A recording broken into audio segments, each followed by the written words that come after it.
오늘 12강. 자, 지난 시간에 11강에 대해서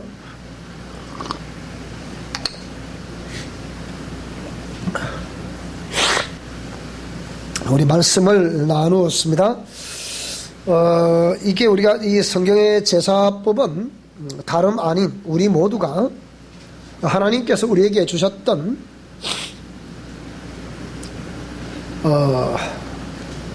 그 은혜, 그러니까 모든 그 희생되는 짐승이라거나 또 그 드렸던 제사 방법이라거나 이런 모든 것들이 사실 결국은 예수 그리스도를 통해서 우리가 어떻게 하나님께 그러면 이 제사를 오늘 시대를 사는 우리가 어떻게 드려야 될 것인가 라는 것을 가르쳐 주고 있는 거죠. 그래서 요한복음 5장 39절에는 너희가 성경에서 영생을 얻는 줄 생각하고 성경을 상고하거니와 이 성경이 곧 내게 대해서 기록하고 있는 것이다. 구약에 등장하는 인물들, 또 벌어지는 사건들, 또 각각색의 의식들, 이런 것들은 전부 뭘 말하고자 하는 것이 전부 다 예수님을 말씀하려고 하는 것이다. 사도 요한은 이에 대해서 요한복음 5장에서 보게 되면 모세를 기억할 때 곧 나를 기억해야 된다. 이는 곧 모세가 나에 대해서 기록하고 있는 것이다. 또 8장에 넘어가 보면 아브라함을 우리가 말할 때 아브라함을 말하고자 하는 것이 목적이 아니라 곧 예수님에 대해서 말씀하시려는 것이 목적이다. 그렇게 말씀을 하고 있고, 누가복음 24장에 보시게 되면 또 이렇게 모세율법과 그리고 역사서와 그리고 이 모든 시편에 가르쳐 여러 가지 내용들이 기록되어 있지만 결국은 예수님을 말씀하려고 하는 것이다. 그렇게 기록을 하고 있죠. 히브리서 1장에도 그렇게 말씀을 하고 있고요. 그럼 이런 모든 것들을 보면 성경은 한마디로 창세기부터 요한계시록까지 누구에 대해서 말씀하려고 하는 것이냐라고 했을 때 이것은 예수님에 대해서 말씀을 하려고 하는 것이다. 이렇게 여러분이 일단 정리를 하시면 되겠고요. 자, 여기 참 제사법에 대해서 이 하나님의 말씀을 우리가 돌비에 새겨진 말씀들을 우리가 전수받았지만 오늘 시대를 사는 저와 여러분에게는 이 말씀을 우리의 신비에 새겨야 된다. 그렇게 말씀을 하고 있습니다. 그러면 여기에 구약에 이렇게 모세 오경, 그러니까 시내산 언약에서 말씀하고 있는 이 모든 짐승들이 희생 제물이 되었다는 것은 오늘 시대에는 로마서 12장, 자, 우리 로마서 12장을 다시 한 번 더 보겠습니다. 로마서 12장을 보시게 되면요. 자, 다시 한 번 더.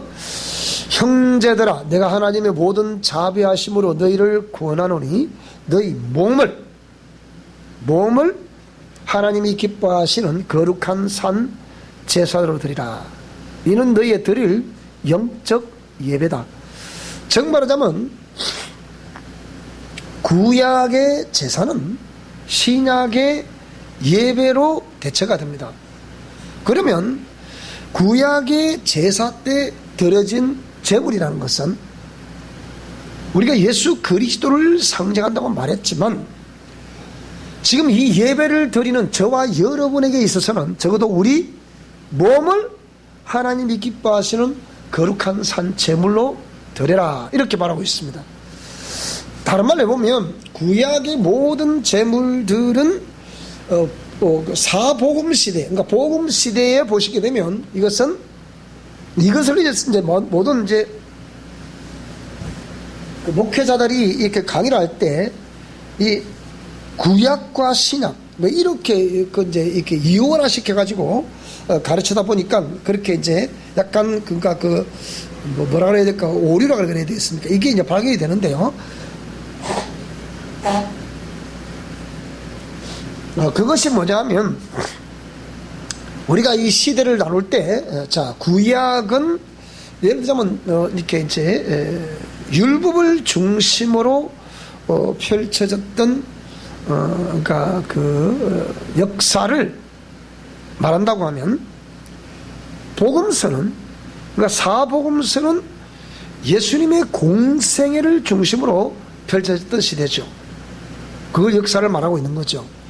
그러면 지금 그 이후에 사도행전 이후에 지금까지 이 모든 역사는 다른 말로 보면 성령 하나님의 임재하심을 따라 그러니까 이루어졌던 모든 내용들을 기록하고 있는 것이다. 이렇게 이해하시면 되겠어요. 이거를 어떻게 제가 가르쳤냐면 구약과 신약 이렇게 가르쳤단 말이에요. Old Testament, New Testament 이렇게 가지고 구약은 율법을 중심으로 펼쳐진 모든 사건들을 기록한 책이다. 신약은 복음을 중심으로 일어난 모든 사건들을 기록한 책이다. 이렇게 말씀을 했거든요. 근데 오늘 우리 이제 우리가 이 제사법에 대해서 우리가 공부를 할 때 이 제사법은 뭐냐, 이런 뭔가 구약에는 그러니까 짐승이 희생이 됐죠. 그러면 복음서에서는 예수님이 희생 제물이 됐다 이 말이에요. 그리고 지금은 누가 희생 제물이 되겠습니까? 지금 그러니까 은혜 성령의 시대란 말하지만 성령께서 오늘 우리에게 요구하시는 것은 뭐냐면 오늘 아까 조금 전에 그랬잖아요. 이거거든요. 이거. 너희 몸을 하나님이 기뻐하시는 거룩한 산 제사로 드리라는 거예요. 이거예요. 근데 이거를 자꾸 예수님이 희생제물이 대신 거기에 그냥 합해가지고 우리는 아무것도 할 것도 없고 예수님의 은혜만 믿으면 된다. 요렇게 이제 제가 가르쳤단 말이에요. 그러면서 이제 우리 성도들이 섬김을 말할 때 그냥 이 예배당에 와서 출석 잘하고 뭐 이렇게 잘하면 잘하는 걸로 생각했단 말이에요. 근데 하나님이 원하시는 게 제사라는 개념을 보게 되면 구약의 제사가 오늘 시대가 예배로 됐다 그랬잖아요. 그러니까 예배를 드리는 우리 시대에 있어서는 하나님이 우리 몸을 하나님이 기뻐하시는 거룩한 산 제사로 드려야만이 이러한 예배를 하나님이 받으신다. 이것이 영적 예배라고 말하는 거예요. 그리고 구약의 시대 희생제물이 된 수많은 제물들 그러니까 짐승의 제물들. 그럼 오늘 시대에는 이 복음 시대에서는 예수님이 제물이 되셨지만은 오늘 시대는 우리 자신이 제물이 된다. 우리 자신이 제물이 된다는 개념을 이제 우리가 계속 가르치기를 이렇게 십자가에 도해서는 예수님이 지신 십자가와 우리가 져야 될 십자가를 이렇게 나누는 거죠. 그러면 구약에서는 짐승이 그 십자가를 진 거 아니에요? 사실 알고 보면 짐승이 번제물로 드려진 거 아니에요. 쉽게. 그러니까 짐승이 무슨 십자가를 졌습니까? 그건 아니잖아요. 번제물로 드려진 거죠. 이 복음시대는 예수님이 제물로 드려진 거예요. 예수님이 제물로 드려진 그것을 십자가에서 내가 다 이루었다 이렇게 말했다 이 말입니다. 그러면 지금 시대는 저와 여러분이 그 십자가에 이렇게 매달려야 되잖아요. 다른 말로 번제단 위에 드려져야 되잖아요. 무슨 말이 이해되죠? 자, 요렇게 이해하시면 되겠습니다. 자, 그래서 이 예배를 드리고 있는 우리 시대에 있어서는 우리 자신을 하나님이 기뻐하시는 너희 몸을 하나님이 기뻐하시는 거룩한 산 제물로 드려져야 된다. 그러니까 살아있는 제물이라 했잖아요. 우리를 죽입니까? 살아있는 제물인데 제물은 분명히 죽는 것이란 말이에요. 죽음으로 드려지는 것이란 말이에요. 그러니까 산 제물이라 표현하는 것은 우리가 이게 우리 옛사람과 자아를 죽이고 깨뜨리는 것이다. 그렇게 이제 정리를 했습니다. 그래서 이렇게 헌신을 드릴 때 우리는 하나님은 우리 아버지가 되고 우리는 그의 자녀들이 된다. 고린도서 6장 18절에 그랬죠. 이것이 하나님을 공경하는 것이다. 거룩한 산 제사를 영적 예배라 그랬잖아요. 이게 예배라는 것은 원래 이게 사하라는 것은 절대자인 주님, 이 헬라에서는 프로스키네오 이런데 이거는 뭐냐면 절대자인 하나님 앞에 이렇게 무릎을 꿇다는 뜻이에요. 이게 예배란 말이에요. 그러면 무릎을 꿇다 우리가 말하는 이 무릎을 꿇는 이런 것을 의미할까요? 우리가 표면상 그렇게 우리가 이해하시겠지만 알고 보면 우리 전체 우리의 이렇게 영혼육 전체를 주님 앞에 무릎을 꿇는 걸 말하는 거잖아요. 그래서 여호와를 그게 하나님을 공경하는 것인데 예배는 그래서 하나님의 얼굴을 뵙는 뜻이잖아요. 무릎을 꿇으면 이렇게 꿇고 이게 고개를 숙이게 돼 있잖아요. 무릎 꿇는다는 개념은 절대자 그분 앞에 나의 무릎을 꿇는 거잖아요. 그래서 이렇게 되면 그것에 이제 하나님을 공경한다는 뜻인데 공경이라는 믿으라는 의미가 아니라는 거예요. 믿으라는 의미가 아니다. 공경은 뭡니까? 지식으로 안다고 해서 공경하는 것이 아니다. 공경은 입술로 하는 것이 아니다. 공경은 어떻게 하는 것이다? 결국은 공경은 삶으로 증명하는 것이다. 그렇잖아요. 공경은 삶으로 증명하는 것이다. 증명. 여러분 우리가 우리 자녀들을 이렇게 하나님의 사랑의 선물로 주셔서 이 자녀들을 우리가 키웠습니다. 키우면 당연히 부모는 자녀들이 부모를 공경하기를 원하는 것이 부모의 바람 아닙니까? 그렇잖아요. 그럼 우리 부모님들은 여전히 그런 내가 낳은 자식들이기 때문에 가슴을 가지고 따스한 사랑을 가지고 그 자식들을 대하는 거잖아요. 그렇게 하지 않으니까 자식들이 부모를 공경하지 않으려고 하고 또 그렇게 공경하지 않으니까 부모 또한 자식을 보려고 하지 않는 거예요. 이게 참 묘한 거거든요. 최근에 어떤 사람 만났는데 뭐라고 그러느냐. 남편으로서의 그 도의적인 책임을 안 한다는 거예요. 근데 알고 보니까 그 가문의 유전이라 자신의 아버지가 그랬다는 거예요. 일평생 아무것도 안 하고 일평생 그렇게 놀면서 먹고 살았다 이 얘기예요. 근데 거기에 아들인 이 남편이 또 여전히 그렇게 또 한다는 거예요. 이걸 어쩌면 좋겠냐 얘기예요. 영적 윤자를 얘기했잖아. 영적 윤자를. 그러니까 이 공경이라는 의미가 그런 것이 아니라 그러면 그 자녀들이 이제 지금 아빠가 엄마가 하는 행동을 봤을 때 이 자녀가 뭐라고 그러느냐. 아빠를 포기하라 이게 지금 이렇게 얘기한다고. 왜 그래요? 이 뭔가 무엇이나 역기능이 저는요 역기능이잖아요. 그러니까 공경은 이는 삶으로 정리하는 것이다. 사랑도 역시 정리하는 거잖아요. 그렇죠. 사랑한다고 말하지 말고 보여주세요. 이 사모님이 갖고 저한테 쓰는 겁니다. 사랑한다고 말하지 말고 이렇게 해주시면 안 될까요? 이렇게. 자, 그래서 몸을 쳐서 복종한다는 것은 개념은 우리가 이렇게 하나님 말씀 앞에 그렇게 하지 못하도록 만드는 존재 또한 있기 때문에 그런 거잖아요.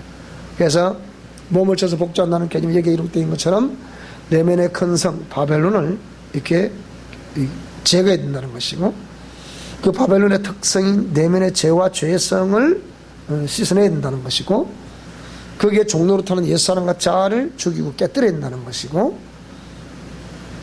그것이 곧 죄의 종로로 타는데 습관하고 체질화되어 있는 나 육체의 모든 그 행동 체계를 바꿔가야 된다는 거예요.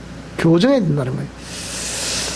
그래서 이것은 공의 말씀 앞에 직면하여서 내 몸을 쳐야만이 이 교정이 될 수가 있다. 이렇게 하는 자신 스스로 이렇게 공의 말씀 앞에 내 몸을 쳐서 이렇게 복종하는 그 원리를 우리는 단독 목회라 이렇게 표현했는데 그래서 단독 목회를 하려고 하면 공의 말씀 앞에 진실과 정직하게 직면해야 됩니다. 그리고 직면해서 자신의 내면과 말과 행위를 정리해보고 회부를 해야 됩니다. 수술을 해야 됩니다. 자신 스스로 이런 스스로 공의 말씀을 가지고 공의 말씀을 다름하면 또 칼날이거든요. 이걸 가지고 여러분 자신 스스로를 이렇게 해부를 하셔야 됩니다. 즉 번제물로 드려지려고, 우리가 구약에 번제물로 드려진다고 했을 때 그걸 해부를 하는 거잖아요. 그건 제사장이 원래 해부를 해줘야 되는 건데, 지금 시대에 만약에 목회자가 자꾸 해부를 해보세요. 근데 그렇게 끝까지 따라오면 난 정말 그 사람 대단한 사람을 봐요. 근데 대부분 안 따라오거든요. 한 번, 두 번이지. 자꾸 해부를 하려고 하면 화부터 내잖아요. 이게 안 되거든요.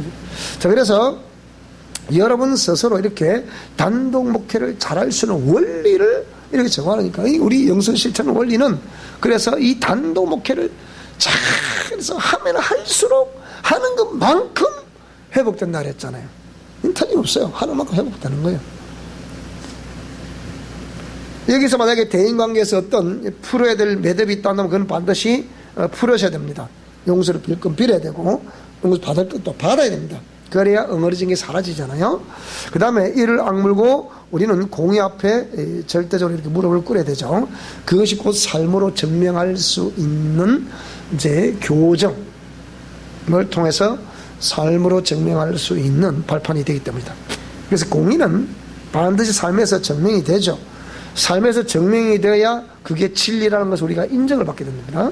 인정받게 되고, 그리고 이것이 복음이라는 것을 사람들이 알게 되죠. 그래서 우리가 요한복음 3장 16절과 3장 36절을 우리 한참 제가 또 강의를 해드렸잖아요. 자, 다시 한번 볼까요, 한번. 자, 요한복음 3장 16절에서는 우리가 너무 잘하고 있는 구절이잖아요. 누구든지 예수님을 믿으면 독생자를 주셨으니, 하나님이 독생자를 주셨으니 누구든지 예수님을 믿으면 멸망치 않고 영생을 얻게 한다 그랬잖아요. 영생을 얻는다 이렇게 말하지 않고 얻게 하려 하심이라 그랬잖아요. 그러니까 성경을 똑바로 읽어봐야 돼. 그러니까 영생을 얻게 하려 하심이라 했으니까 영생을 얻기까지는 어떤 구체적인 방법이 나와야 돼. 방법이 무슨 말이 되죠? 영생을 얻는다 이렇게 단언하지 않고 영생을 얻게 하려 한다 그랬잖아요. 예수님을 믿는 자마다 영생을 얻게 하려 한다 그랬잖아요. 그럼 어떻게 하면 영생을 얻는데? 그 얘기예요. 얻는다 이렇게 말하지 않잖아요. 믿음은 얻는다, 믿음 이꼴 얻는다 이렇게 말하지 않는다니까요. 이렇게 지금 수많은 사람들이 이렇게 어찌 보면 지금의 기독 역사 이걸 해석하면서 실수하고 있는 거라. 그러니까 영생을 얻게 하려 하심이라 인데 마치 믿습니다 립스에서 고백하면 이꼴 영생 이렇게 생각했단 말이에요. 그래서 이거를 사도는 요걸 좀 쭉 설명하는 거예요. 아들을 세상에 보내시고서 세상을 심판하려 하심이 아니다, 저로 말하면 세상이 구원을 받게 하려 했다. 그 얘기예요. 어떻게 하면 구원 되는데? 믿습니다 하면 된다? 그건 위에서 아니라 그랬잖아. 믿게 하려 하심이라 그랬으니.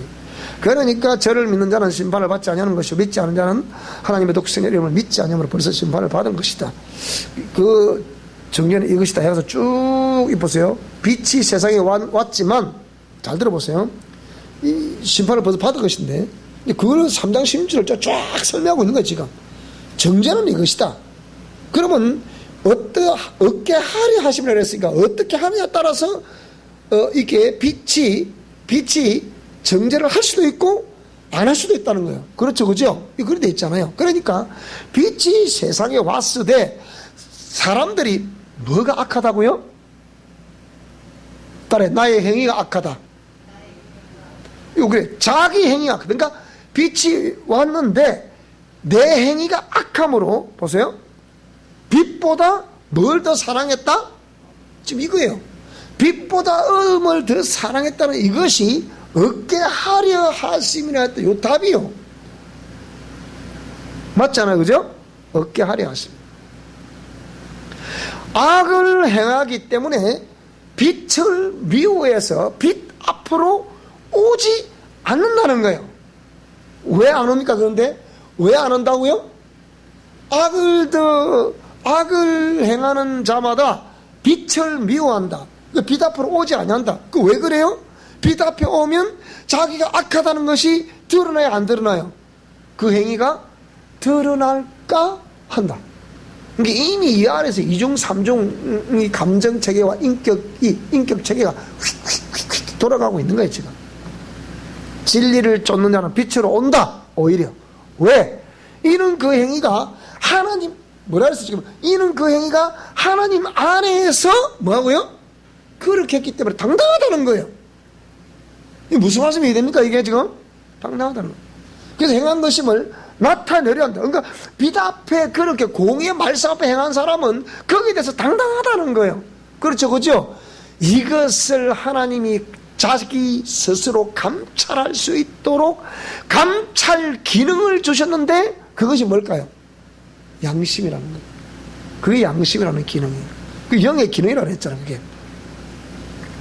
이후에 예수께서 제자들과 유대 땅으로 가서 거기 함께 유하시며 세례를 주더라.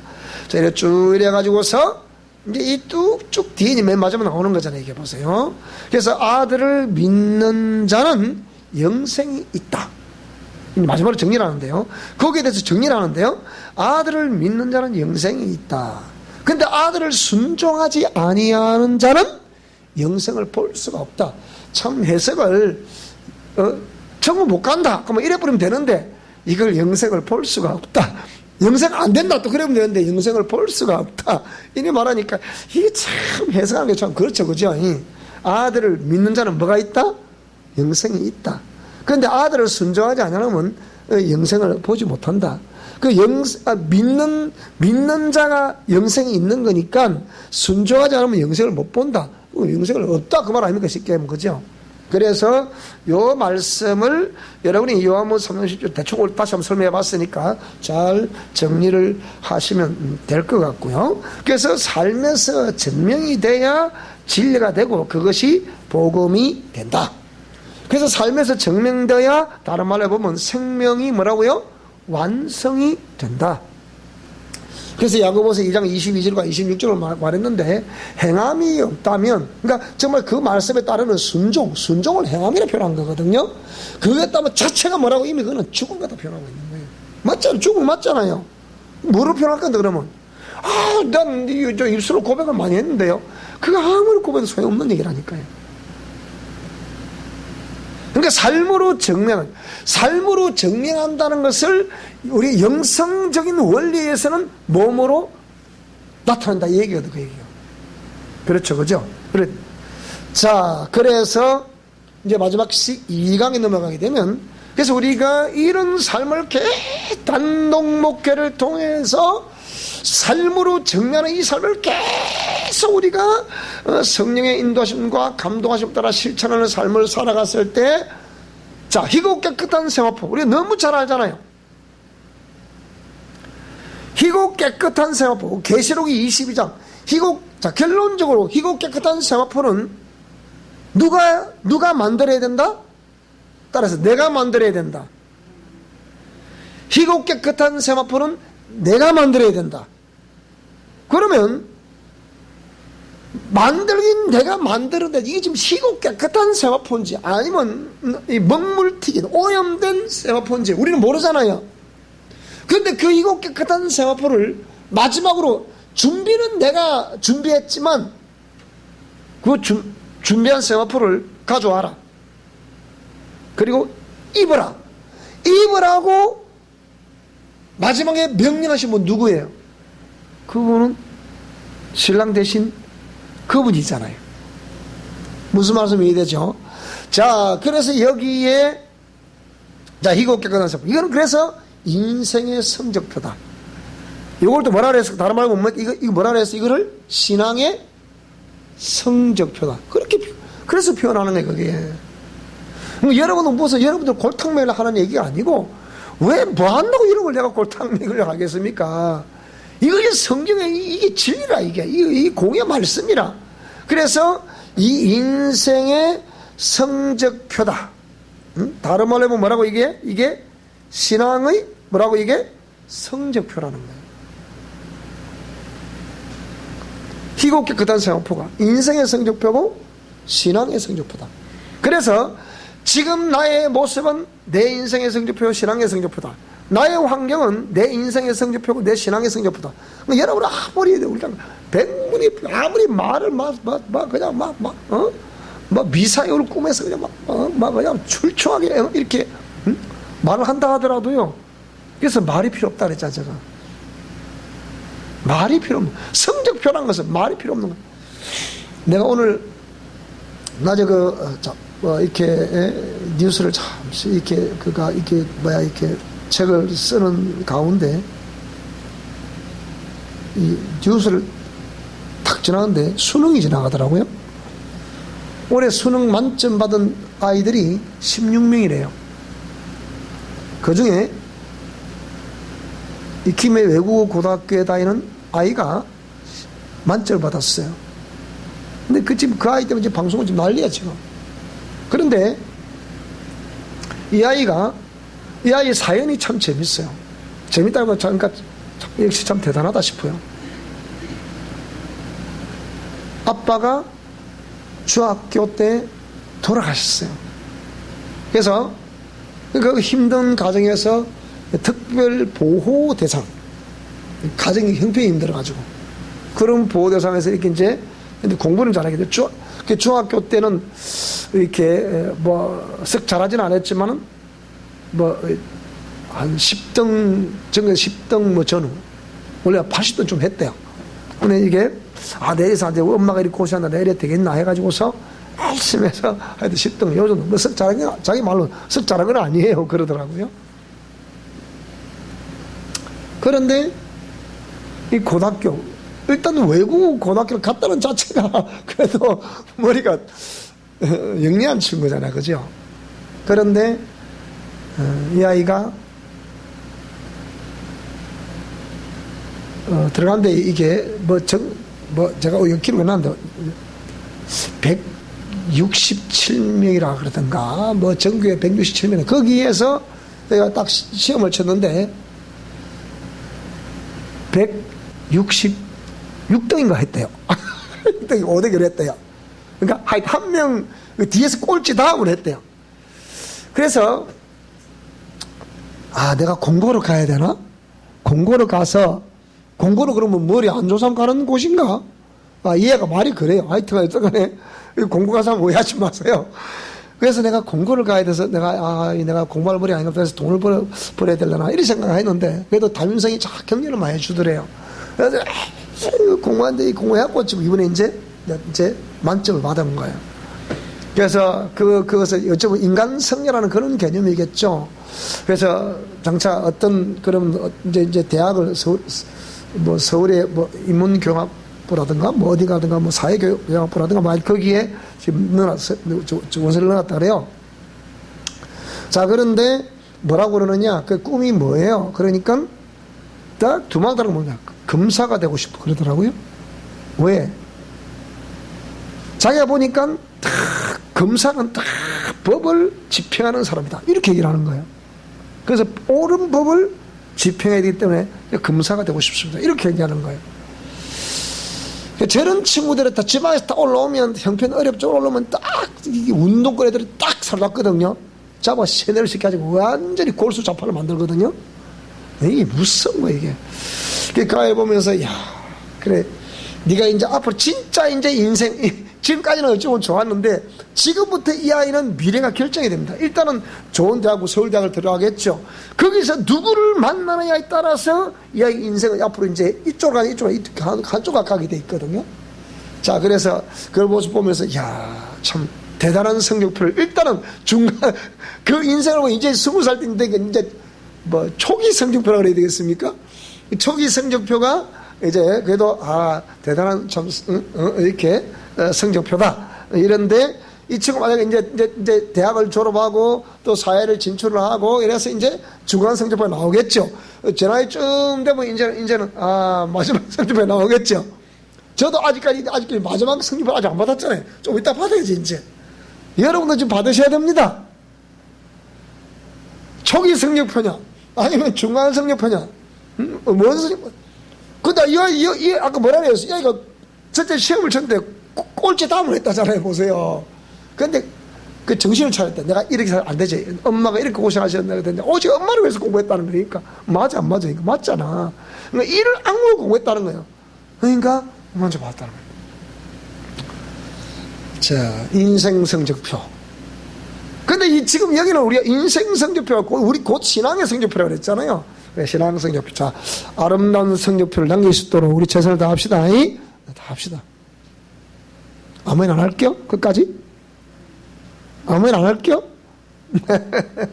자, 그래서 인생 성적표는 다른 말로 하면 신앙 성적표는 대인관계로 증명한다. 여러분 이 중요한 내용 좀 하는 겁니다. 이게 우리 학교에서 가르치는 성경신학이라거나 이런 영성신학은 다른 데는 없어요, 여러분. 과부하게 있는 게 없다니까, 여러분. 없어요. 이거는 없습니다. 그래서 인생 성적표, 딱 신앙 성적표는 공의의 말씀에 순종으로 증명하는 거예요. 맞아 안 맞아요?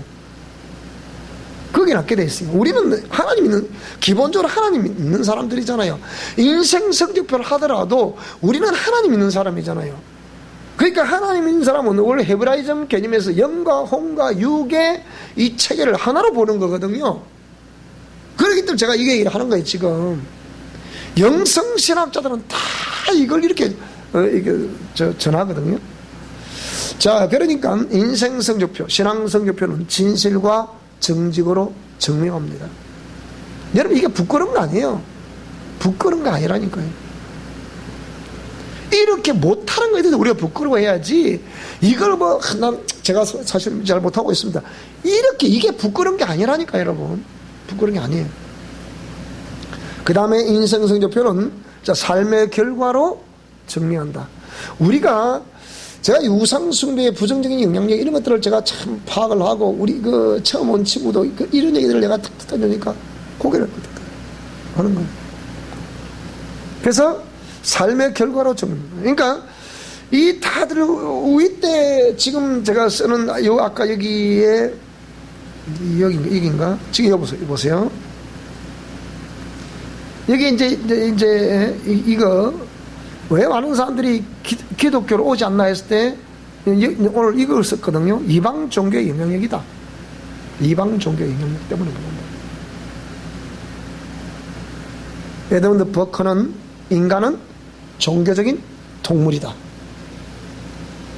참 동물이라는 표현이 나는 기분 참 나쁜데 이렇게 학자가 말했으니까, 인간의 역사는 곧 종교의 역사다. 이와 같이 인간과 종교는 떼려야 뗄 수 없는 관계다. 이런 영혼을 가진 인간과 종교는 불가분의 관계를 말하는 것이다. 그래서 영적 존재 인간에서 벌어지는 모든 일들과 현상들은 전부 뭐라고요? 영적 존재 역사의 삶의 결과물들이다. 역사의 결과들이다. 이것은 누구도 부인할 수 없는 현실이다. 인간사의 어떤 일들도 영적인과 연관성이 없는 것은 하나도 없다. 문제는 인간에게 이러한 영향력을 끼치고 있는 종교가 어떤 종교냐 하는 것이다.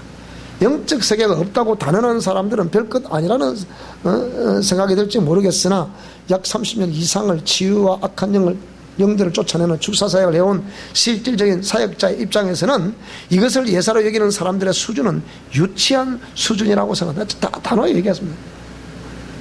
어린애 같은 사람들.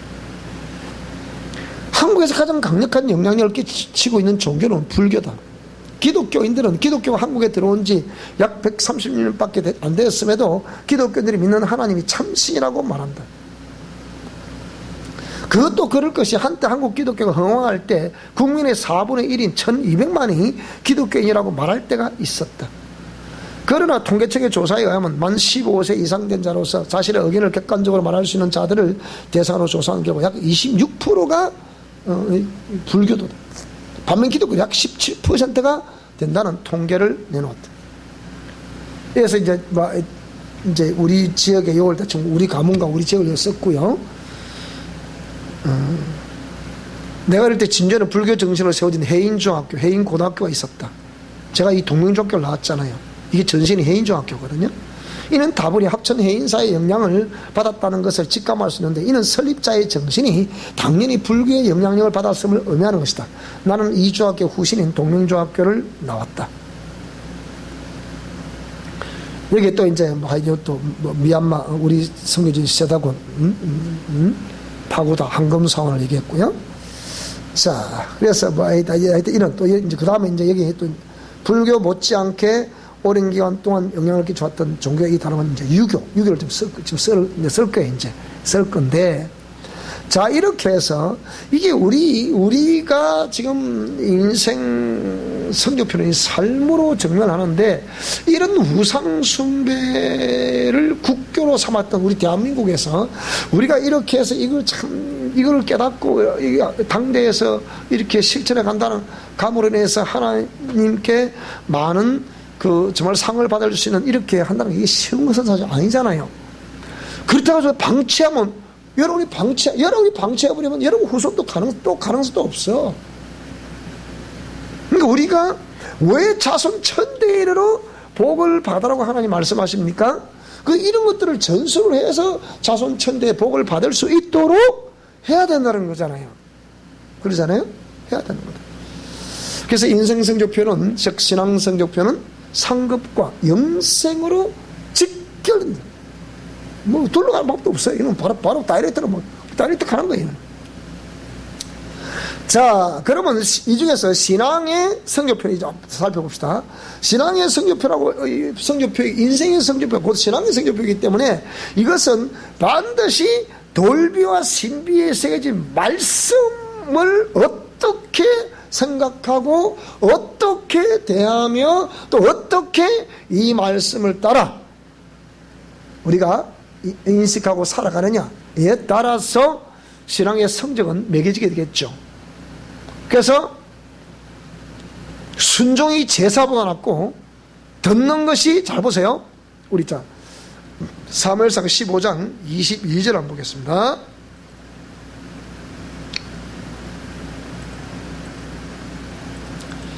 자, 15장, 자, 여기에, 22절, 우리 다 같이 한번 읽어보겠습니다, 한번. 자, 시작. 사무엘이 가로되 여호와께서 번제와 다른 제사를 그 목소리 순종하는 것을 좋아하신 같이 좋아하시겠나이까? 순종이 제사보다 낫고 듣는 것이 수양의 기름보다 나으니. 이게 중요한 거죠. 이거 뭐라 했습니까? 아까 요한복음 3장에도 그러니까 요걸 다시 요한복음 3장으로 옮겨가면 요한복음 3장 16절과 36절 여기에 해당되는 얘기예요. 지금 무슨 말이 되죠? 요한복음 3장 16절 이야기 쫙 해서 끝까지 36절에 마지막 36절에 기록된 그 내용이 사무엘상 15장 22절과 23절에 있는 요 말씀과 똑같다 그 얘기입니다. 그러니까 사무엘 가로되 여호와께서 번제와 다른 제사를 그 목소리 순종하는 것을 좋아하신 같이 좋아하겠냐 그 얘기입니다. 하나님 말씀인가 말씀에 순종하는 그것을 좋아하는 것이지, 그 말이에요. 지금 여기는 예를 들면 사울 왕에게 사무엘 선자하는 얘기잖아요. 그렇잖아요. 만약에 아말렉과의 전쟁에 있어서 호흡으로 기식하는 모든 것들을 다 죽이라 그랬잖아요. 근데 사무엘이 그 전장터에 갔을 때 사울 왕이 뭘 남겨뒀어요? 살찐, 자기 생각으로 살찐 수양을, 이 양을 남겨둔 거예요. 때마침 갔더니 이게 매 우는 거예요. 이게 무슨 소리입니까? 하고 난 다음에 오늘 나오는 요 내용이거든요. 그래서 뭐라 그랬습니까? 이는 거역하는 것은 사술의 죄와 같고 무당에게 하는 말과 똑같다는 거예요. 이게. 그리고 그것을 완고하다고 표현한 거예요. 실제 사울왕은 뭐라고 그랬습니까? 내 전쟁에 하나님이 이기게 하셨기 때문에 하나님께 제사를 드리고 싶어서 이걸 준비했습니다. 이렇게 말한 거거든요. 그렇게 안 그렇게요? 거룩하잖아요. 보세요. 그런데 정작 이 선자는 뭐라 그러는 거예요? 그렇게 표현하지 않는다고요. 거역하는 것은 사술, 사악한 영들의 술법, 그들로부터 나오는 그 목소리, 그것을 듣는 그 죄와 같다. 그리고 그것을 뭐라고 하냐, 단순한 것 같은데 그걸 완고하다고 표현하는 거예요. 순종하지 않는다는 개념을 완고하다고 표현하는 거예요. 그러면서 그것은 사신, 즉 죽은 신인 우상에게 절하는 죄와 같다, 이렇게 변하고 있단 말이에요. 그래서 이걸 한마디로 뭐랍니까? 사술의 죄와 같고 완고한 것은 사신 우상에 절하는 죄와 같다, 이런 것을 왕이 여호와의 말씀을 버렸다고 지금 선자는 이렇게 단정을 하는 거예요. 버렸으므로 여호와께서도 왕을 버려 왕이 되지 못하게 하셨나이다. 근데 보세요. 사울이 뭐라고 그래요? 사무엘이 이르실 때 내가 범죄하였나이다. 내가 여호와의 명령과 당신의 말씀을 어긴 것은 내가 백성을 두려워하여 그 말을 청종하였습니다. 그러니까 육신의 어떤 안녕을 돕았다, 그 얘기죠. 물론 이것은 또 어떤 또 보는 시각에 따라서, 사학자들의 보는 시각을 따라서 다른 또 시각으로 이거 볼 수도 있겠습니다만, 일단은 표면상으로는 그렇습니다. 자, 그래서 이런 것들을 우리가 신앙의 성경편인 돌비와 신비 자화석에서 이 순종을 증명하는 말씀이다. 그러니까 그 돌비의 세계라는 것이 아니고 신비의 세계여서 절대적으로 이렇게 말씀에 순종을 하는 거예요. 자, 그래서 그것을 순종하느냐 안 하느냐는 누가 증명하겠어요? 천사들이 증명한다고요. 구원에 들 후사를 섬기라고 그랬다 그랬잖아요. 히브리서 1장 14절에. 그러니까 우리가 공의 말씀에 순종하고 안 하고 누가 증명을 해요? 아무리 내가 옳다, 저는 이렇게 하나님 했다고 생각합니다, 목사님 그렇게 했다 생각해요, 이렇게 말하는데 천사들은 아니에요, 이러면 끝나는 거예요. 어제 오늘 며칠 사이에 지난 한 주 포함해서 지난주 이번 주 이 사이에 며칠 사이죠. 그렇게 적폐청산해서 이 정부 등장을 뭐라고 그랬어요? 전에도 없고 후에 없는 그런 정부가 행하는 것을 보게 될 것이다 그랬잖아요. 대통령 취임사에 전에도 없는 그런 공의를 집행하는 것을 보게 될 것이다 그랬는데, 전에보다 전 정부보다 박근혜 정부보다 더 지금 탄핵돼야 될 요소들이 등장하고 있잖아요. 지금 청와대 압수수색을 했잖아요.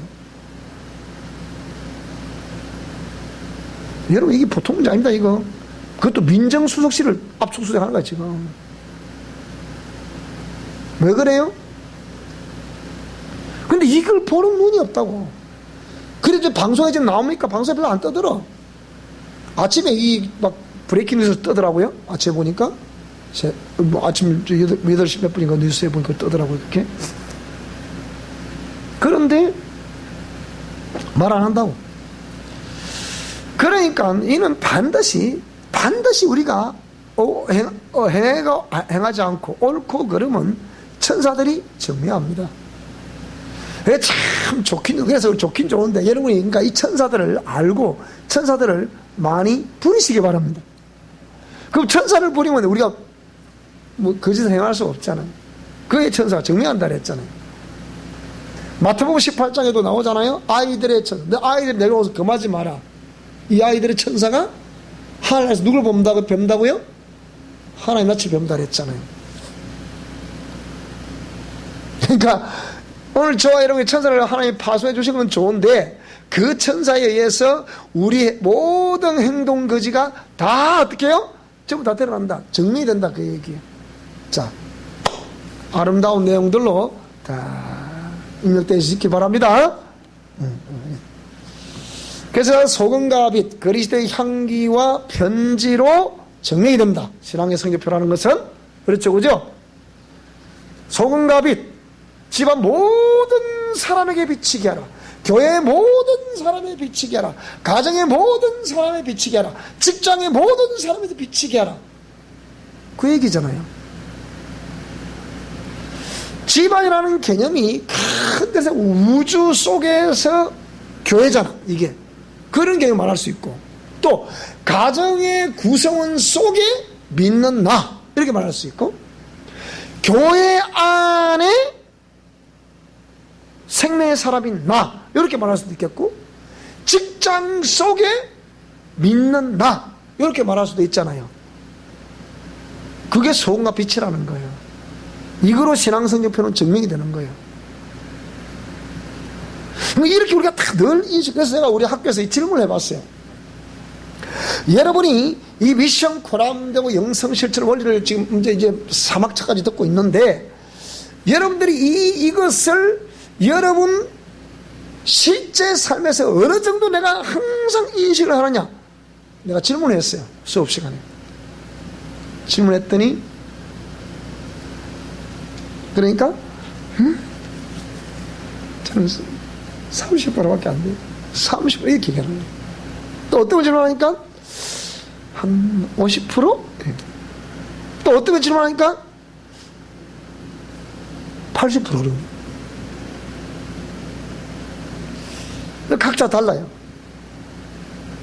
그러니까 분명한 어저께 우리 제자가 다녀갔는데 물었어요. 남편에게 묻고, 지금 저를 만난 지가 이제 그러니까 사마잡이 안 됐으니까 그럼 1년 반밖에 안 됐다는 얘기잖아요. 그렇잖아요? 1년 반밖에 안 되는 상황에서 공부를 했으면, 잘 들어보세요. 공부를 했으면 3개월 우리가 공부를 하니까 3개월 하면 9개월밖에 안 되잖아. 저와 여러분들은 지금 몇 년째 신앙생활하고 있습니까, 지금? 따라합시다. 부담스러워요. 기 죽지 마시고, 그렇다고 해서. 그래서 제가 이제 그래서 물었어요.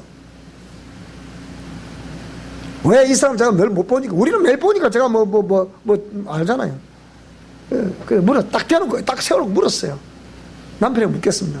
자, 아내가 우리 학교 오시니라 어떻게 달라졌습니까? 하니까 일단은 침착해진다. 침착해졌다.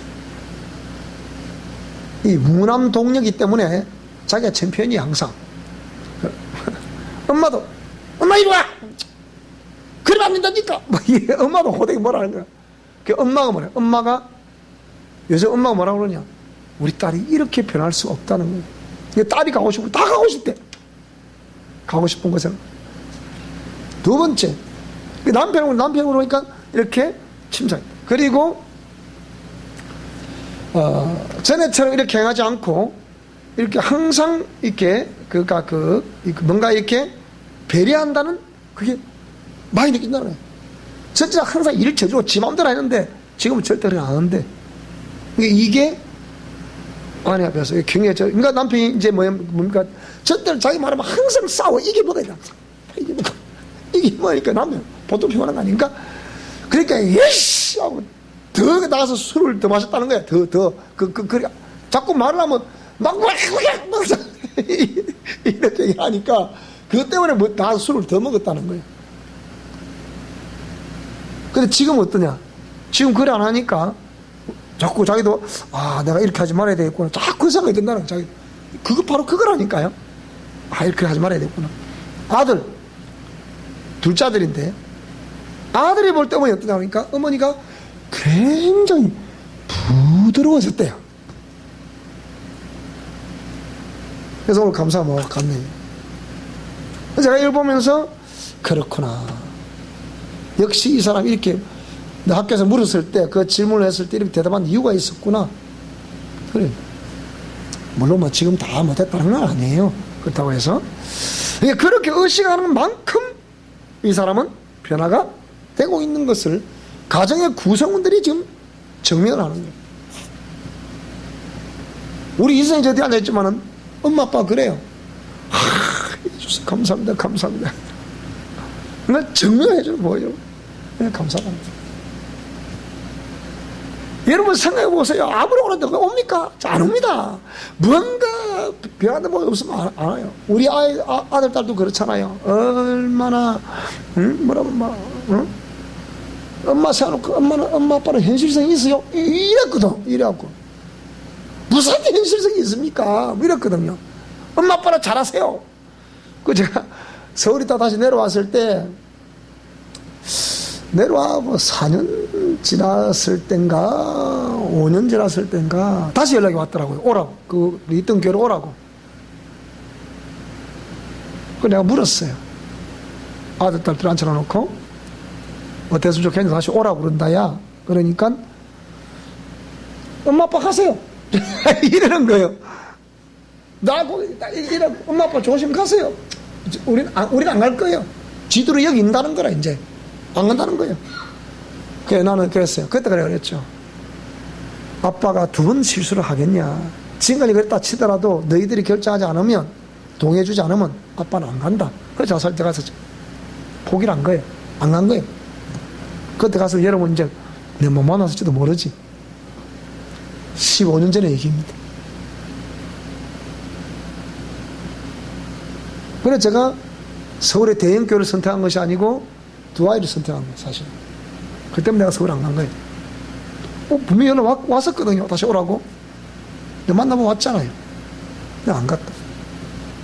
그러니까, 자, 이런 어떤 시차와 이런 걸 거쳐서, 여기서 어떻게 해요? 소음과 빛, 그리고 그리스도의 향기와 편지로서 이렇게, 그러니까 실수와 실패를 여러분 좀 두려워하시면 안 돼요. 이거 했다 치더라도 이런 거. 그래도 그러면서 그래도 계속 이걸 인식하면서 나가야 이러면 바꿔지는 거예요. DNA가 바꿔진다면 여러분. 무슨 말이에요? 그래, DNA 바꿔요. 그래서 그리스도의 향기와 편지로 증명이 된다. 수많은 사람들이 그 향기를 맡을 수 있도록. 무슨 말이 되죠? 그죠? 그렇게 하라. 그러면 편지로 말하지 않아도 그 편지를 읽어요, 안 읽어요, 이렇게. 아까 우리 친구가 그러잖아요. 우리 친구가 이거 지난번에 처음 왔잖아요. 예배 때 처음 왔잖아요. 이거 뭐라고 합니까? 주사 한번 저걸 그래요. 참. 내가 친구를 볼 때마다 웃음이 자꾸 나오네. 웃음 나온다. 왜 웃음 나옵니까? 그랬잖아요. 그 의미가 뭡니까? 이 친구가 어쩌다 목사는다. 지금 그 얘기거든요. 그 앞주 와서 그러겠는데, 지난주 와서 뭐라고 그랬냐? 그랬잖아. 응? 내가 자네가, 저거 집중해야 하는 거예요. 연어 목사님처럼 좋은 환경에서 좋은 부모 만나가지고, 엘리트 코스를 걸어서 유학까지 갔다 오고, 이래갖고, 목회라고 이랬으면, 내가 이 교회 안 온다는 거예요. 그런데, 자네는 인생 밑바닥에서부터 모두를 거쳐서 올라왔지 않냐? 그래서 자기는 궁금하다는 거예요. 그래서 왔다는 거예요. 그런 자리였기 때문에 내가 이 교회를 지금 왔다는 거예요. 그러면 생각해 봐야 되잖아요. 전에 제가 교회 나왔을 때 우리 친구들이 제가 뭐라 이랬어요. 뭐라 했냐면, 다른 사람들을 볼 때는 내가 솔직히 모르겠고, 니를 딱 볼 때마다 틀림없이 좀 뭐가 있긴 있는데 뭔지는 모르겠다는 거. 뭔지 뭐야? 그게 하나님이지. 내가 그랬거든요. 맞잖아요. 그때는 20대 했잖아. 그때는 제가 처음 교회 나왔을 때니까 20대 했는데 갑자기 술 담배를 안 먹으니까 우리 어릴 때는 술 담배 먹는 건 보통 농땡이 아니거든. 그때 술 담배를 안 먹으니까 그랬거든. 이게 뭔가 왜? 모든 일을 어릴 때부터 제가 주도를 하던 사람이었기 때문에 내가 자랑한 것이 아니고 어릴 때부터 저는 꼴찌를 시켜요. 무조건 하여튼 1등을 해야지 그냥. 근데 이 대낮이 한 게 안 돼. 그러니까 뭘 하든 우리 괴물도 제가 만들고 또 동창회도 제가 처음 주최를 하고 항상 이렇게 리드한 사람이었잖아요. 그랬기 때문에 그런 제가 갑자기 예수 믿고 사람이 변해버리니까 어떤 애는 뭐라냐. 저 호석이는 교회 가면 미쳐버린다고 교회 나오면 제정신이 돌아왔다. 이 얘기를 했다니까, 처음에, 옛날에는. 그 얘기를 하고, 또 이제 어떤 친구가 또 이렇게, 니를 볼 때는 틀림없이 뭐가 이렇게 있다. 근데 다른 사람은 나도 많이 봤는데 그 사람들 그런 거 없더라. 니를 볼 때는 틀림없이 뭐가 있는데, 니가 하나님이겠지만, 잘 모르겠지만, 그래, 맞아, 바로 그거야. 근데 이 친구는 지금 이제 환갑된 나이에 와서 뭐라고요? 그래. 내가 자네가 그런 과정을 안 겪었으면 내가 여기 오지 않는다. 거기서 저는 말하고 싶겠습니까?